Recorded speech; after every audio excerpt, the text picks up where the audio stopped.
Today we are going to learning about reproduction chapter part 2. దీంట్లో artificial vegetative propagation అంటే ఏంటి, human beings దీంట్లో human beings యొక్క key role play చేసి వాళ్ళు వెజిటేటివ్ ప్రొపగేషన్ చేయటం జరుగుతుంది. అలాంటి వెజిటేటివ్ ప్రొపగేషన్ని ఆర్టిఫిషియల్ వెజిటేటివ్ ప్రొపగేషన్ అని చెప్పేసి అంటూ ఉంటారు. Human beings play a key role or participate in this vegetative propagation, that is called artificial vegetative propagation. ఈ ఆర్టిఫిషియల్ వెజిటేటివ్ ప్రొపగేషన్ లో 3 మెథడ్స్ ఉంటాయి.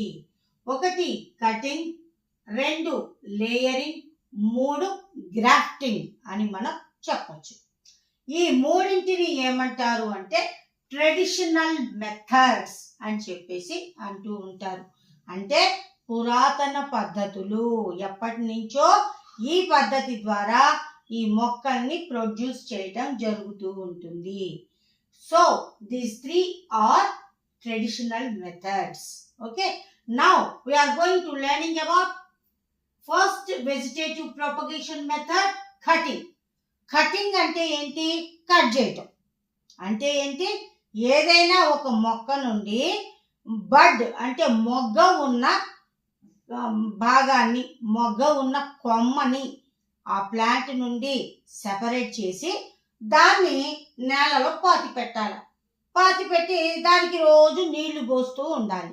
నీళ్లు పోస్తూ ఉంటే ఒక 15-20 డేస్లో ఆ స్టెమ్ నుంచి చిన్న చిన్న వేర్లు ఎక్కడికి భూమిలోనికి రావటం జరుగుతుంది. అది మళ్ళీ సెపరేట్ ప్లాంట్గా పెరగటం కూడా జరుగుతుంది. దానినే ఏమంటారు అంటే కటింగ్ అంటారు. పేర్లోనే ఉంది. కటింగ్ అంటే ఏంటి? కట్ చేయటం అని అర్థం. Cut a piece of stem which have buried in the soil. It will grow into new plant. దాన్ని ఇప్పుడే చెప్పుకున్నాం కదా, మొగ్గ ఉన్న కొమ్మని ఆ చెట్టు నుండి వేరు చేసి దాన్ని నేలలో పాతి పెట్టాలి. పాతి పెట్టి నీళ్లు పోస్తూ ఉంటే కొన్ని రోజులకి ఆ కొమ్మ నుండి వేర్లు భూమిలోకి వెళ్తాయి. ఆ తర్వాత అది మిగిలిన పార్ట్స్ అన్ని డెవలప్ చేసుకొని ఇంకొక ప్లాంట్గా గ్రో అప్ అవుతుంది. దానినే ఏమంటారు అంటే కటింగ్ అంటారు. Example rose, hibiscus. రోజ్ అంటే తెలుసు మీకు. హైబిస్కస్ అంటే ఏంటి అంటే మందార పువ్వు. ఈ రెండింటిని కటింగ్ మెథడ్లో వెజిటేటివ్ ప్రొపగేషన్ చేయొచ్చు అని చెప్తున్నారు. ఈ రెండే కాకుండా ఇంకా గోరింటాకు పెట్టుకుంటాం కదా, ఆ గోరింటాకు చెట్టును కూడా ఈ కటింగ్ మెథడ్లో వెజిటేటివ్ ప్రొపగేషన్ చేయొచ్చు. ఇక నెక్స్ట్ వన్ ఏంటి అంటే లేయరింగ్. లేయరింగ్ అంటే ఏంటి అంటే ఒక మొక్కను తీసుకోవాలి. ఆ మొక్కలో ఏ బ్రాంచ్ అయితే, ఏ కొమ్మ అయితే ఈ మట్టికి దగ్గరలో ఉంటుందో ఆ బ్రాంచ్ని ఏం చేయాలి అంటే దాన్ని యూ షేప్లో ఉంచేసి ఆ టిప్పు భాగం వరకు పైకి వచ్చేటట్టు ఉంచి మిగిలిన దాన్ని ఆ మధ్య భాగాన్ని ఏం చేస్తారు అంటే సాయిల్లో బరీడ్ చేయటం జరుగుతుంది. దానికి కొన్ని రోజులు నీళ్లు పోస్తుంటే ఆ పార్ట్ నుంచి ఈ రూట్స్ అనేవి డెవలప్ అవుతాయి. అంతవరకు పొరపాటున మనం కట్ చేసినా లేదా కట్ అయిపోయినా అది మళ్ళీ సెపరేట్ ప్లాంట్గా పెరగటం జరుగుతూ ఉంటుంది. దానినే ఏమంటారు అంటే లేయరింగ్ అని చెప్పేసి అంటూ ఉంటారు. Bend the branch of plant which have not buried in the soil. The tip of branch will be above the ground level which it cut from parent plant grows into new plant. అది అంటే ఏంటి? ఆ కొమ్మని వంచేసి, node అంటే ఏంటి? చిన్న చిన్న బొడిపలు ఉంటాయి. ఆ బొడిపలు ఉన్న కొమ్మని నేలలోకి వంచి దాని మీద సాయిల్ వేయాలి. మరి టిప్ భాగం, ఆ కొమ్మ యొక్క చివరి భాగం మాత్రం అబౌవ్ గ్రౌండ్ లెవెల్లో ఉండేటట్టు ఉంచాలి. దాని మీద మొత్తం సాయిల్ వేసిన తర్వాత దాన్ని ఏం చేయాలి అంటే నీళ్లు పోస్తూ ఉంటే కొన్నాళ్ళకి ఆ కొమ్మ నుండి వేర్లు వస్తాయి. అది కట్ చేస్తే సెపరేట్ ప్లాంట్గా పెరగటం జరుగుతూ ఉంటుంది. ఇది లేయరింగ్ అంటే. Bend the branch of plant which have node buried in the soil. The tip of branch will be above the ground level, which from parent plant when it cut from parent plant grows into new plant. అది new plant గా పెరగటం జరుగుతూ ఉంటుంది. Okay, ఇక next one ఏంటి అంటే grafting. మరి ఈ గ్రాఫ్టింగ్ అంటే ఏంటి? గ్రాఫ్టింగ్ అంటే ఏం లేదు, రెండు మొక్కల్ని తీసుకోవాలి. ఒక మొక్కని వేర్లతో సహా ఉన్న మొక్కని అలాగే ఉంచాలి. ఇంకొక మొక్క నుండి ఒక చిన్న స్టెమ్ని లేదా ఒక చిన్న బ్రాంచ్ని కట్ చేయాలి. కట్ చేసి ఇక్కడ వి షేప్లో కట్ చేయాలా? ఆ వి షేప్లో ఈ వేరే ప్లాంట్ నుండి తీసుకున్న బ్రాంచ్ కానీ స్టెమ్ కానీ దాంట్లో కరెక్ట్గా ఫిక్స్ అయ్యేటట్టు ఉండాలి. దాన్ని తీసుకొచ్చి దీంట్లో కరెక్ట్గా ఫిక్స్ చేసి దాని చుట్టూ దారంతో గట్టి కట్టాలి, కదలకుండా ఉండేటట్టు. తర్వాత దాని చుట్టూ పాలిథిన్ కవర్ చుట్టేసేయాలి. చుట్టేసి ఆ ప్లాంట్కి రోజు నీళ్లు పోస్తూ ఉండాలి. కొన్నాళ్ళకి ఆ వేరే మొక్క నుంచి తెచ్చిన స్టెమ్ లేదా బ్రాంచ్ కూడా ఈ మొక్కలో కలిసిపోయి ఒకే మొక్కలాగా పెరగడం జరుగుతూ ఉంటుంది. దానినే ఏమంటారు అంటే గ్రాఫ్టింగ్ అని చెప్పేసి అంటూ ఉంటారు. ఏ మొక్క అయితే వేర్లు కూడా కలిగి ఉంటుంది కదా, ఆ మొక్కను ఏమంటారు అంటే స్టాక్ అని చెప్పి అంటారు. వేరే చెట్టు నుండి ఇంకొక బ్రాంచ్ని తీసుకున్నాం కదా, ఆ బ్రాంచ్ని ఏమంటారు అంటే సయాన్ అని చెప్పేసి అంటూ ఉంటారు. మరి ఈ గ్రాఫ్టింగ్ వల్ల ఏంటి ఉపయోగం అంటే, మన దగ్గర ఒక చెట్టు ఉంది, మామిడి చెట్టు. కాయలు చూస్తే చిన్న చిన్నగా ఉన్నాయి, పుల్లగా కూడా లేవు. కానీ నాకు మాత్రం మంచి పెద్ద పెద్ద కాయలు, తర్వాత బాగా పుల్లగా ఉండాలి, పచ్చళ్ళు పెట్టుకోవడానికి వీలుగా ఉండాలి, అలాంటి కాయలు కావాలి. అంటే నేనేం చేయాలి? అలాంటి కాయలున్న చెట్టు నుండి ఒక చిన్న కొమ్మని కట్ చేయాలి. కట్ చేసి ఆ కొమ్మని తీసుకొచ్చి మన దగ్గర ఉన్న చెట్టుకి అటాచ్ చేసి థ్రెడ్తో చుట్టేసి పాలిథిన్ కవర్ చుట్టేసి కొన్నాళ్ళు ఉంచాలి. కొన్నాళ్ళకి ఏమవుతుంది? ఆ బ్రాంచ్ దీంతో పాటు కలిసిపోయి ఒకే మొక్కగా పెరుగుతుంది. ఇక ఇప్పుడు కాపు వచ్చింది అనుకోండి, నా చెట్టులో కొన్ని కాయలు ఏమొస్తాయి? ఆ బ్రాంచ్ ఎంతవరకు ఉందో అంతవరకు అన్ని పెద్ద పెద్ద కాయలు, పుల్లగా ఉన్న కాయలు రావటం జరుగుతూ ఉంటుంది. ఇది గ్రాఫ్టింగ్ వల్ల మనకు కలిగే ఉపయోగం, ఒక అడ్వాంటేజ్గా మనం చెప్పొచ్చు అనమాట. అయితే ఈ కటింగ్కి ఎగ్జాంపుల్ రోజు హైబిస్కస్ చెప్పుకున్నాం. లేయరింగ్కి ఏ మొక్కలు ఎక్కువగా చేస్తారు అంటే నీరియం, రోజ్ ఇలాంటి వాటిల్లో. ఇవే కాకుండా జాస్మిన్ లాంటి మొక్కల్లో కూడా ఈ లేయరింగ్ అనేది చేయటం జరుగుతూ ఉంటుంది. ఇక గ్రాఫ్టింగ్ దేంట్లో చేస్తారు అంటే మ్యాంగో, సిట్రస్, రోజ్, యాపిల్ వీటన్నింటిలో కూడా గ్రాఫ్టింగ్ చేసి మన డిజైరబుల్ క్యారెక్టర్స్ని వాటిల్లో ప్రొడ్యూస్ చేసుకోవచ్చు. Okay, grafting. Take one plant, cut tip part into V shape, another stem part tied with thread and covered by polythene cover. Which plant has roots? It is called stalk. Attached stem part is called scion. We may produce desired characters in one plant. ఆ రెండు మొక్కల లక్షణాలని మనం ఒకే ప్లాంట్లో చూడొచ్చు అనమాట. ఇది traditional methods అయిన కటింగ్, లేయరింగ్, గ్రాఫ్టింగ్. ఇక నెక్స్ట్ వన్ ఏంటి అంటే టిష్యూ కల్చర్. ఇది మోడర్న్ మెథడ్, ఆధునిక పద్ధతి.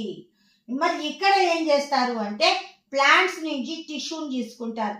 ఆ టిష్యూలోని సెల్స్ని ఏం చేస్తారు అంటే ఒక టెస్ట్ ట్యూబ్ లాంటిది తీసుకొని దాంట్లో నార్మల్ టెంపరేచర్ కండిషన్స్ని మొత్తాన్ని క్రియేట్ చేసి ఆ మొక్క పెరగటానికి కావలసిన కండిషన్స్ అన్నింటినీ కూడా ఆర్టిఫిషియల్గా క్రియేట్ చేయటం జరుగుతుంది.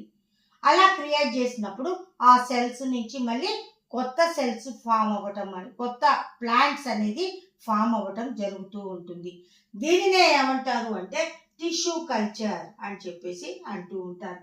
మరి దీని యొక్క అడ్వాంటేజ్ ఏంటి అంటే చాలా తక్కువ సమయంలో, షార్ట్ టైంలో ఎక్కువ ప్లాంట్స్ని మనం ప్రొడ్యూస్ చేసే అవకాశం ఉంటుంది. ఈ 3 మెథడ్స్లో కూడా న్యూ ప్లాంట్స్ వస్తాయి, కాకపోతే అవి రావటానికి ఎక్కువ టైం తీసుకుంటుంది. కానీ ఈ మెథడ్లో మాత్రం న్యూ ప్లాంట్స్ రావటానికి చాలా షార్ట్ టైం తీసుకోవటం జరుగుతూ ఉంటుంది. అది tissue culture. These are modern methods. Plant cells grow in laboratory with normal temperature conditions, growing a number of plants in a short time. ఇది టిష్యూ కల్చర్ గురించి. ఇవి ఆర్టిఫిషియల్ వెజిటేటివ్ ప్రొపగేషన్ మెథడ్స్. వీటిని మనం రియల్గా ఎలా చేయాలి, ఎలా చేస్తారు అన్నది మీకు వీడియోలో చూపించటం జరిగింది. Let us please watch that video also, right? ఇక నెక్స్ట్ వన్ ఏంటి అంటే ఏసెక్సువల్ రిప్రొడక్షన్ ఇన్ ప్లాంట్స్ చూసాం ఇప్పటిదాకా. ఇప్పుడు ఏసెక్సువల్ రిప్రొడక్షన్ ఇన్ యానిమల్స్ గురించి చూద్దాం. ప్రొపగేషన్లో మొత్తం ఎన్ని మెథడ్స్ ఉంటాయి అంటే మెయిన్గా 3 ట్రెడిషనల్ మెథడ్స్ ఉన్నాయి. ఆ ట్రెడిషనల్ మెథడ్స్ ఏమిటి అంటే కటింగ్, గ్రాఫ్టింగ్, లేయరింగ్ అని 3 రకాల మెథడ్స్ ఉంటాయి. దాంట్లో ఫస్ట్ వన్ చూద్దాం మనం, కటింగ్. ఈ కటింగ్కి ఈ రోజ్ కావచ్చు, లేదా హైబిస్కస్ కావచ్చు, లేదా గోరింటాకు మొక్క కావచ్చు. వీటిని ఏం చేయాలంటే ఈ మొగ్గ ఉన్న భాగాన్ని కట్ చేసి దాన్ని ఇంతవరకు కట్ చేసిన తర్వాత దాన్ని మళ్ళీ పక్కన సాయిల్లో పెట్టి దాన్ని బరీడ్ చేయాలి. చేస్తే ఈ పార్ట్, ఏ పార్ట్ అయితే కట్ చేసి మనం బరీడ్ చేసామో ఆ పార్ట్ దాని నుంచి రూట్స్ని ఏర్పరచుకొని ఇంకొక న్యూ ప్లాంట్గా పెరగటం జరుగుతూ ఉంటుంది. దానిని ఏమంటారు అంటే కటింగ్ అని చెప్పేసి అంటూ ఉంటారు. ఇక నెక్స్ట్ వన్ ఏంటి అంటే లేయరింగ్. మరి ఈ లేయరింగ్ ఎట్లా చేయాలి అంటే ఈ లేయరింగ్లో ఈ జాస్మిన్ని లేయరింగ్ చేయొచ్చు మనం. ఇది జాస్మిన్ ప్లాంట్. ఈ జాస్మిన్ ప్లాంట్లో ఏ బ్రాంచ్ అయితే సాయిల్ని టచ్ చేస్తుందో ఆ పార్ట్ని తీసుకోవాలి. తీసుకొని ఇక్కడ వరకు కూడా దీన్ని ఏం చేయాలి అంటే మొత్తం కూడా సాయిల్లో బరీడ్ చేయాలి. ఇట్లా బరీడ్ చేసిన తర్వాత దీని యొక్క టిప్పు భాగం మాత్రం పైకి ఉండాలి. ఇలా టిప్పు భాగాన్ని పైకుంచి ఈ వెనక ఉన్న మిగిలిన పార్ట్ని మొత్తాన్ని కూడా సాయిల్లో బరీడ్ చేయాలి. బరీడ్ చేసి ఇట్లా 1 వీక్ 2 వీక్ వరకు కూడా ఈ పార్ట్కి నీళ్లు పోస్తూ ఉండాలి. ఇట్లా నీళ్లు పోస్తూ ఉంటే ఏమవుతుంది అంటే ఈ పార్ట్ నుంచి రూట్స్ అనేవి ఫామ్ అయ్యి సాయిల్లోకి వెళ్తుంది. ఎప్పుడైతే రూట్స్ ఫామ్ అవుతాయో అప్పుడు అంతవరకు ఇక్కడ ఉన్న పార్ట్ని మనం కట్ చేసామనుకోండి, ఈ పార్ట్ మళ్ళీ సెపరేట్ జాస్మిన్ ప్లాంట్గా గ్రో అప్ అవటం జరుగుతూ ఉంటుంది. దీనిని ఏమంటారు అంటే లేయరింగ్ అని చెప్పేసి అంటూ ఉంటారు. ఇక నెక్స్ట్ వన్ ఏంటి అంటే గ్రాఫ్టింగ్. ఈ గ్రాఫ్టింగ్లో నేను ఏం చేస్తాను అంటే ఈ జాస్మిన్ యొక్క ఒక చిన్న పార్ట్ని తీసుకున్నాను. ఈ పార్ట్ని నేనేం చేశాను అంటే ఈ మ్యాంగో ప్లాంట్ తీసుకున్నా. ఈ మ్యాంగో ప్లాంట్ పైన ఉన్న ఆకులన్నీ తీసేసిన తర్వాత ఇక్కడ చిన్న ఘాటు పెట్టాను. దీనికి చిన్న ఘాటు పెట్టి ఈ రెండింటిని కూడా ఇలా కట్టేసి చుట్టూ తాడుతో కట్టేసి దాన్ని పాలిథిన్ కవర్లో చుట్టేసి దీన్ని కొన్ని రోజుల వరకు వాటర్ పోసి గ్రో అప్ చేస్తూ ఉంటే ఈ పార్ట్ కూడా ఈ మ్యాంగో ప్లాంట్తో కలిసిపోయి రెండు కూడా ఒకటే ప్లాంట్గా పెరగటం జరుగుతూ ఉంటుంది. మరి దీంట్లో ఏ ప్లాంట్కి అయితే రూట్స్ ఉంటాయో దానిని ఏమంటారు అంటే స్టాక్ అంటారు. మనం వేరే ప్లాంట్ యొక్క స్టెమ్ని తీసుకొచ్చి దీనికి అటాచ్ చేస్తున్నాం కదా, ఈ అటాచ్ చేసిన ఈ కొమ్మని ఏమంటారు అంటే సయాన్ అని చెప్పేసి అంటూ ఉంటారు. కొన్ని రోజులకి ఈ సయాను ఈ స్టాక్ రెండూ కలిసిపోయి ఒకే ప్లాంట్గా పెరుగుతాయి. మరి దీనివల్ల ఏంటి ఉపయోగము అంటే మన దగ్గర ఉన్న మామిడి చెట్టు ఏమో చిన్న చిన్న కాయలు ఉన్నాయి, ఇంకొక మామిడి చెట్లుకేమో పెద్ద పెద్ద కాయలు ఉన్నాయి, బాగా పుల్లగా ఉన్నాయి, మందేమో అంత పుల్లగా లేవు. కానీ నాకేం కావాలి అంటే ఇదే మామిడి చెట్టులో కాయలు పెద్దగా ఉండాలి, పుల్లగా ఉండాలి. కాబట్టి నేనేం చేస్తాను అంటే ఆ ప్లాంట్ యొక్క స్టెమ్ని తీసుకొచ్చి ఈ స్టాక్కి అటాచ్ చేసి గ్రో అప్ చేయటం జరుగుతుంది.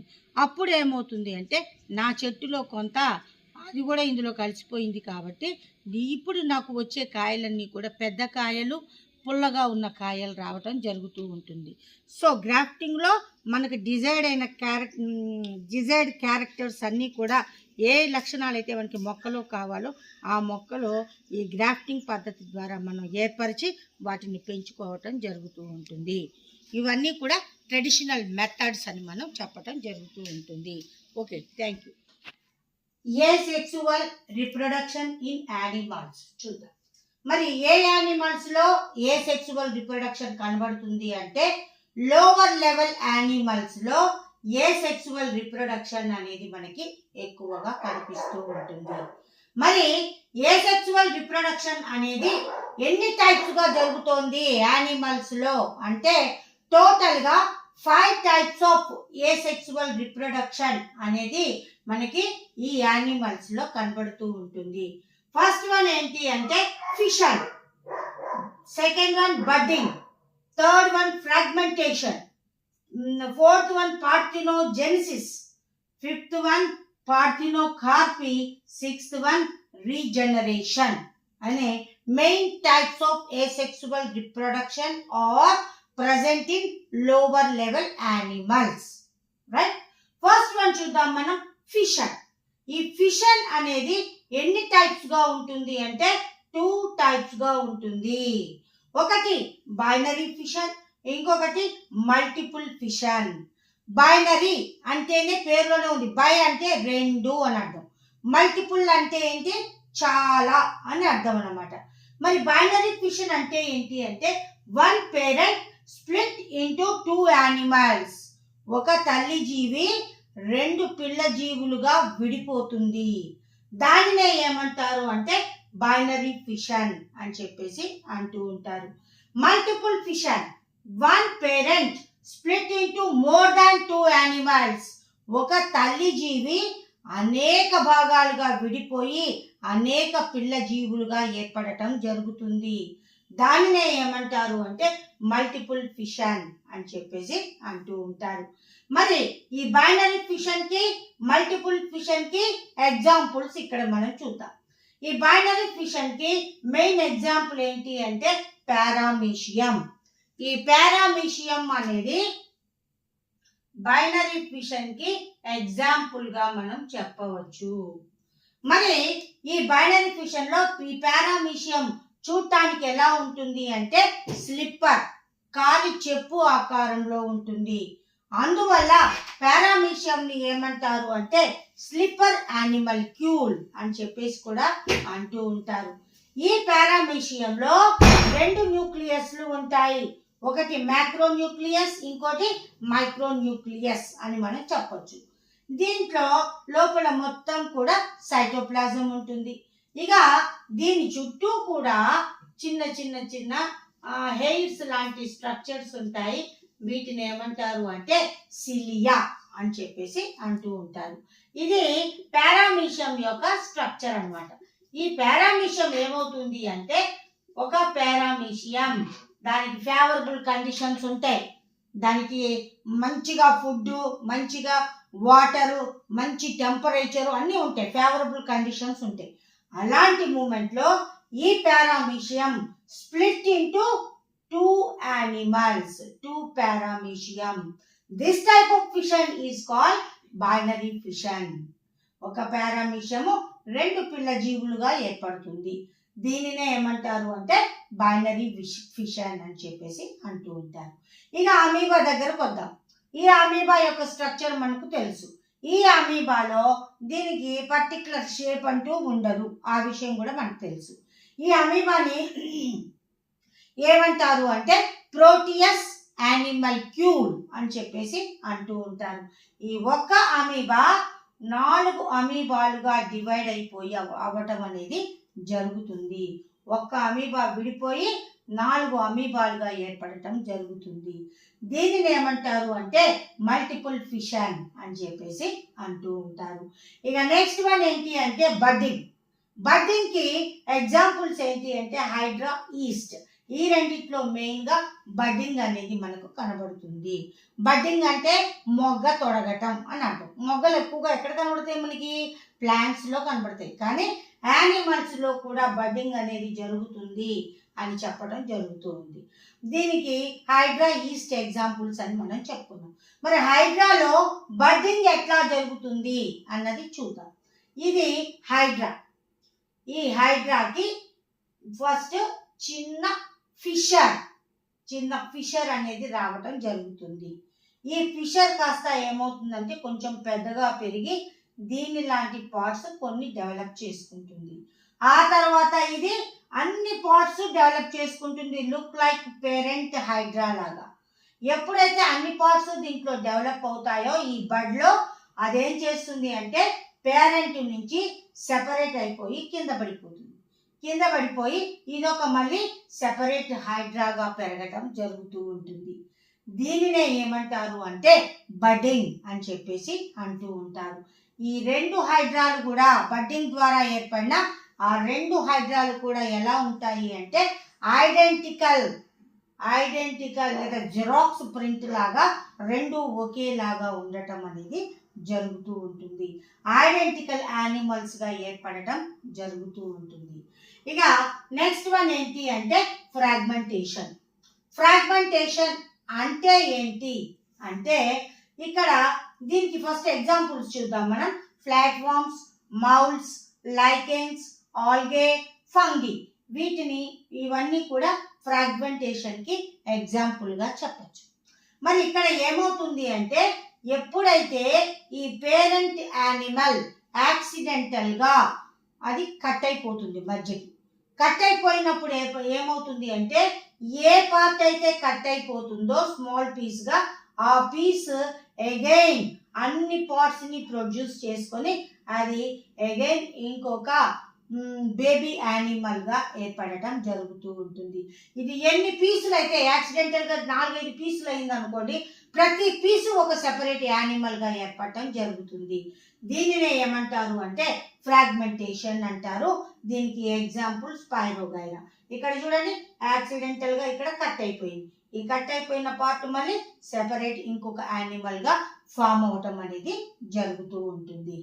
నెక్స్ట్ వన్ ఏంటి అంటే పార్థినోజెనిసిస్. ఈ పార్థినోజెనిసిస్ అనేది ఏ పదము అంటే గ్రీక్ వర్డ్. పార్థినో అంటే వర్జిన్, జెనసిస్ అంటే ప్రొడక్షన్ అని చెప్పేసి అర్థం అన్నమాట. మరి ఈ పార్థినోజెనిసిస్ అనేది వేట్లో మనకి కనబడుతుంది అంటే ఆల్గే, ఫంగై, స్పైరోగైరా వీటన్నింటిలో కూడా ఈ పార్థినోజెనిసిస్ అనేది కనబడుతుంది. ఇవే కాకుండా ఇంకా దేంట్లో కనబడుతుంది అంటే హనీబీస్లో, యాంట్స్లో, వాస్ప్స్ అంటే ఇవి కూడా ఫ్లయింగ్ ఇన్సెక్ట్స్ అన్నమాట. వీటిల్లో ఈ ఇన్సెక్ట్స్ అన్నింటిలో కూడా ఏది ఈ పార్థినోజెనిసిస్ అనే ఏ సెక్సువల్ రిప్రొడక్షన్ అనేది మనకు కనబడుతుంది. ఈ గ్యామెట్స్ అనేవి మేల్ గ్యామెట్స్, ఫిమేల్ గ్యామెట్స్ ఉంటాయని చెప్పుకున్నాం కదా. ఈ పార్థినోజెనిసిస్ అంటే ఏంటి అంటే ఈ గ్యామెట్స్ ఏమవుతాయి అంటే న్యూ యానిమల్స్గా అవి డెవలప్ అవ్వటం జరుగుతూ ఉంటుంది. దీనినే గ్యామెట్స్ న్యూ యానిమల్స్గా డెవలప్ అవ్వడాన్ని ఏమంటారు అంటే పార్థినోజెనిసిస్ అని చెప్పేసి అంటూ ఉంటారు. మరి హానీబీస్లో, యాంట్స్లో, వాస్ప్స్లో ఎట్లా జరుగుతుంది పార్థినోజెనిసిస్ అంటే అన్ఫెర్టిలైజ్డ్ ఓవం అంటే ఏంటి? ఎగ్స్ని ప్రొడ్యూస్ చేస్తుంది అనమాట. ఆ ఎగ్స్ని ప్రొడ్యూస్ చేసే ఓవం అనేది ఎలా డెవలప్ అవుతుంది అంటే మేల్గా ఏర్పడుతుంది. అన్ఫెర్టిలైజ్డ్ ఓవం డైరెక్ట్గా మేల్ ఇన్సెక్ట్గా ఫామ్ అవ్వటం అనేది జరుగుతుంది. ఫెర్టిలైజ్డ్ ఓవం అనేది ఫిమేల్ ఇన్సెక్ట్గా ఫామ్ అవ్వటం అనేది జరుగుతూ ఉంటుంది. ఇది ఎందులో కనబడుతుంది? అన్ఫెర్టిలైజ్డ్ ఓవం మేల్గా, ఫెర్టిలైజ్డ్ ఓవం ఫిమేల్గా ఎక్కడ ఫామ్ అవుతాయి అంటే హానీబీస్లో, యాంట్స్లో, వాస్ప్స్లో ఇలాంటి ఏసెక్సువల్ రిప్రొడక్షన్ అనేది మనకి కనబడుతూ ఉంటుంది. ఇది పార్థినోజెనసిస్ గురించి. ఇక నెక్స్ట్ వన్ ఏంటి అంటే పార్థినోకార్పీ. ఇక్కడ అన్ఫెర్టిలైజ్డ్ ఎగ్ మేల్గా మారుతుంది, ఫెర్టిలైజ్డ్ ఎగ్ ఫిమేల్గా మారుతుంది. కానీ ఇక్కడికి వచ్చేసరికి ఓవరీ అంటే ఎగ్స్ ఉన్న ప్లేస్ గుండ్రంగా ఉంటుంది, దాన్ని ఓవరీ అంటారు. ఆ ఓవరీ ఎలా మారుతుంది అంటే ఫ్రూట్గా డెవలప్ అవటం జరుగుతూ ఉంటుంది. ఓవరీ అనేది డైరెక్ట్గా ఫ్రూట్గా ఫామ్ అవుతే దాన్ని ఏమంటారు అంటే పార్థినోకార్పీ అని చెప్పేసి అంటూ ఉంటారు. మరి ఓవరీ ఫ్రూట్గా మారింది, దాన్ని మనం ఎట్లా ఐడెంటిఫై చేయాలి అంటే వాటిలో సీడ్స్ అనేవి ఉండవు. సీడ్స్ లేని ఫ్రూట్స్ అన్నీ కూడా పార్థినోకార్పీ టైప్ ఆఫ్ ఏసెక్సువల్ రిప్రొడక్షన్ ద్వారా ఫామ్ అయిన లేదా ప్రొడ్యూస్ అయిన ఫ్రూట్గా మనం చెప్పవచ్చు, ప్లాంట్గా మనం చెప్పచ్చు. ఓవరీ డైరెక్ట్గా ఫ్రూట్గా మారితే దాంట్లో ఎలాంటి సీడ్స్ ఉండవు. Seedless fruits are formed by which method parthenocarpy. For example seedless fruits అన్ని దీనికి ఎగ్జాంపుల్స్. బనానాలో సీడ్స్ ఉంటాయా? ఉండవు.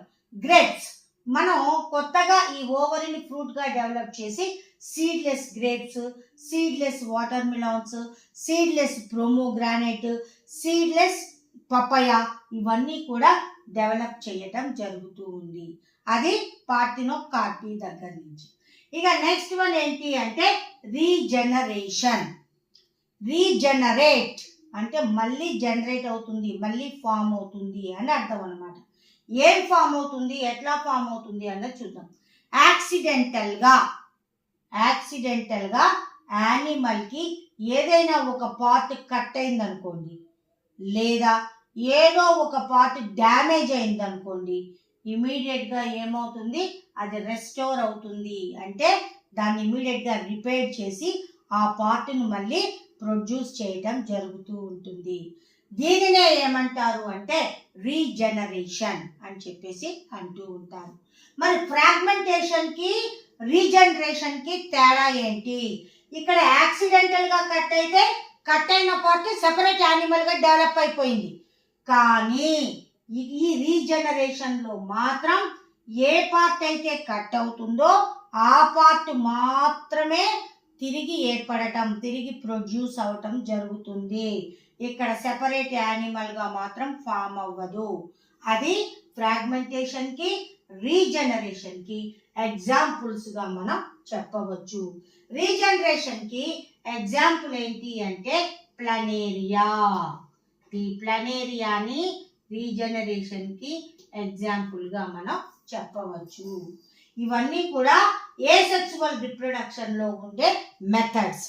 ఇవే కాకుండా ఇంకొక మెథడ్ ఉంది, అదేంటి అంటే స్పోర్స్ ఫార్మేషన్. మరి ఆ స్పోర్స్ ఫార్మేషన్ గురించి కూడా మనం ఒక్కసారి చూద్దాం.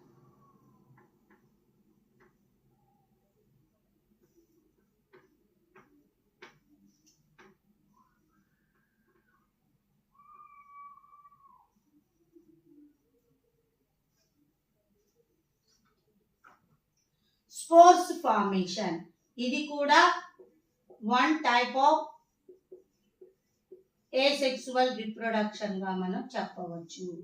ఈ స్పోర్స్ ఫార్మేషన్ అనేది మనకి ఎక్కడెక్కడ కనబడుతుంది అంటే మోస్ట్ ప్రాబబ్లీ ఫంగీలో కనబడుతుంది, తర్వాత మౌల్స్ లో కనబడుతుంది, ఓకే, తర్వాత ఫెర్న్ ప్లాంట్స్ లో కూడా ఈ స్పోర్స్ అనేవి మనకు కనబడతాయి. ఓకే, మరి ఈ ఫంగీలో ఈ స్పోర్స్ అనేవి ఎట్లా ఫామ్ అవుతాయి అంటే ఇక్కడ మనం ఒక బ్రెడ్ తీసుకున్నాం.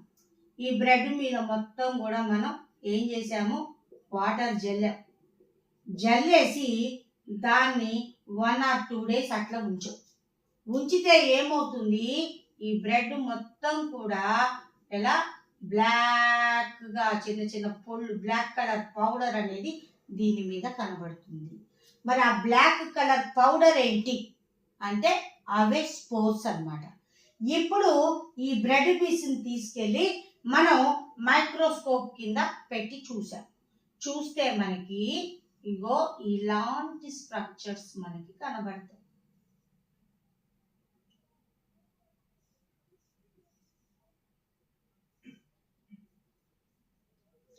ఇలాంటి స్ట్రక్చర్స్ మనకి కనబడటం జరుగుతూ ఉంటుంది. అయితే ఇక్కడ ఉన్నదాన్ని ఏమంటారు అంటే హైఫే అంటారు. దీనిని ఏమంటారు అంటే స్పోర్ కేస్ లేదా స్పోరాంజియం అని పిలుస్తారు.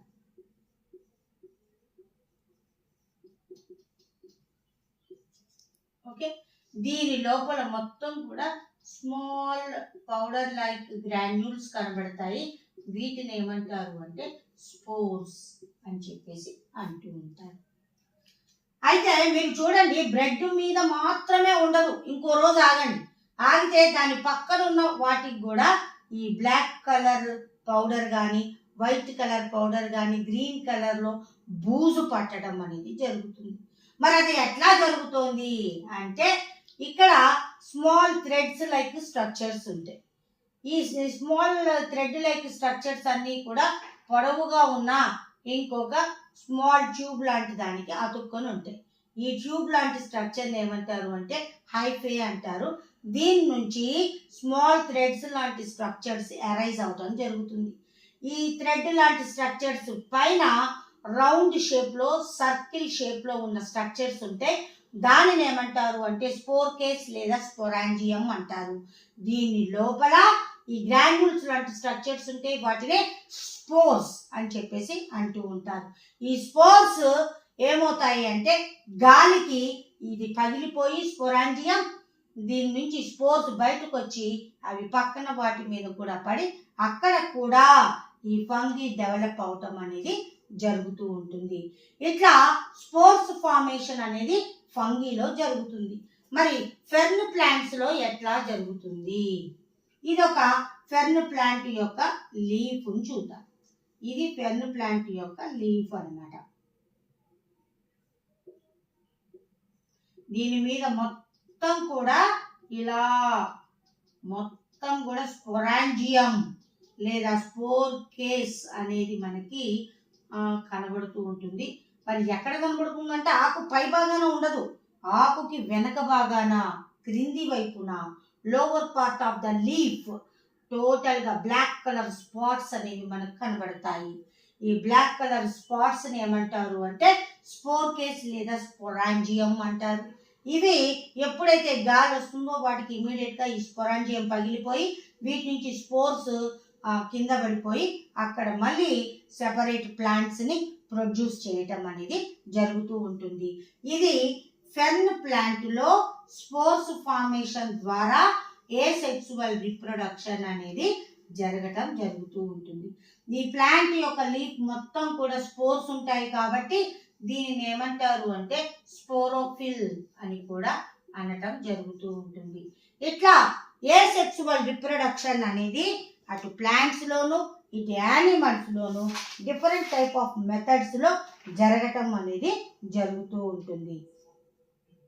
అయితే ఈ పైన మొత్తం కూడా ఈ చిన్న చిన్న చిన్న బ్లాక్ కలర్ ఉంటాయి కదా, వీటిని ఏమంటారు అంటే సోరై అంటారు. వీటిని ఏమంటారు సోరై అంటారు. ఈ సోరై యొక్క స్ట్రక్చర్ చూడటానికి ఎట్లా ఉంటుంది అంటే స్పోరాంజియం లాగానే ఉంటుంది.